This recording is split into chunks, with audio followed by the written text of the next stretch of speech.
Happy Hocus Pocus Halloween! This is the last installment for our holiday marathon Creepo Nanza. Thanks for sticking with me. This is the Debt Collector Helbrook Branch, Episode 6, Hazard Pay.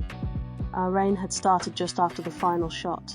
The gun was still warm in Detective Pluto Esckoy's hand, its runes faintly pulsing beneath the chamber.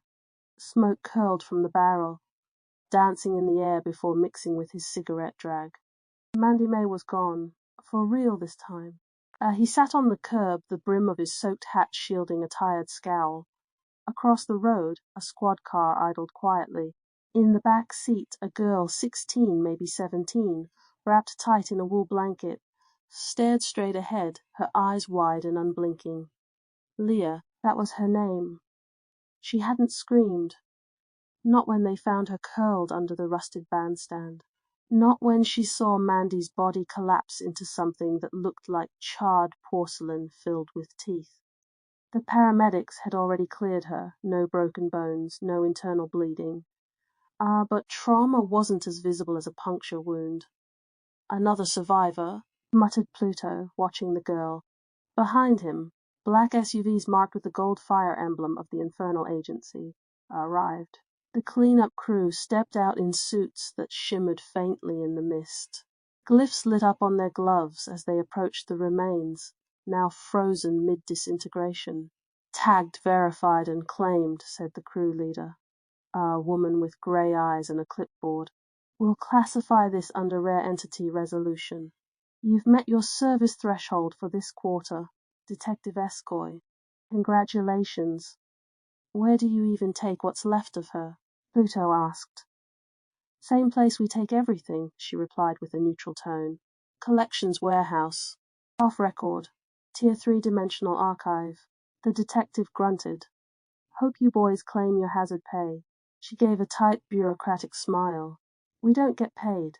We're on generational debt contracts. Think of it as compulsory inheritance. Oh, slipped out of Esckoy's lips lubricated with incredulity. The cleanup crew disappeared as swiftly as they came. Chief Brighton stepped up beside Pluto, shaking water off his coat.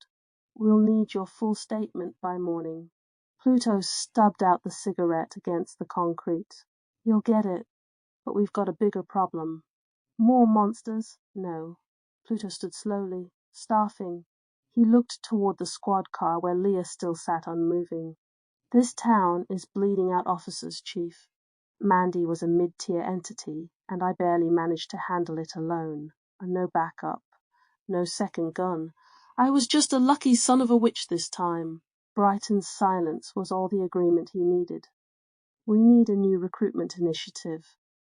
Get transfers, incentivize retention, offer bonuses, hell, offer student loan forgiveness if we have to. No one should have faced that girl alone. Brighton sighed. We'll talk budget next quarter. Pluto glanced down at the gun in his hand. The runes were fading now. Let's hope next quarter comes. As they walked toward the cruiser, Leah finally turned her head, looking right at Pluto. Her voice cracked the silence like glass. Is it really over? He paused. Yes, he said gently, as much as it can be in a place like Helbrook. The gun vanished into his coat. Another case closed.